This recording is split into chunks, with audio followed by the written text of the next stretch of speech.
ఈ దుఃఖం నన్ను విడిచిపెట్టి పోదేమో, ఈ యొక్క శ్రమలు, కష్టాలు, నష్టాలు, వ్యాధులు, బాధలు నన్ను ఇలాగే అణగదొక్కుతాయేమో అని మనం భయపడుతూ ఉంటాం. కానీ ఆ స్థితిలో నుంచి మనలను లేవనెత్తగలిగిన దేవుడు ఉన్నాడండి. ఆ దుఃఖపడు ఆ స్థితిగతులలో నుంచి ఆయన మనల్ని పైకి లేవనెత్తి ఉన్నత స్థలముల మీద ఆయన మనల్ని ఉంచుతాడట.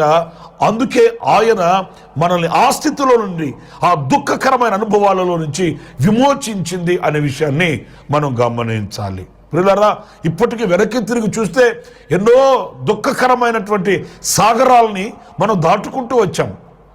ఎన్నో లోయలు అనుభవాలని మనం దాటుకుంటూ వచ్చాం. ఎన్నో పర్వతాలని ఎక్కి మనం వాటిని జయించుకుంటూ వచ్చాం. మన శక్తితో, మన భక్తితో, మనకున్న ధనబలం, భుజబలం, జనబలంతో మనం దాటి రాలేదు. కానీ ఆశ్చర్యకరమైన ఒక సహాయం మన చేతిని పట్టి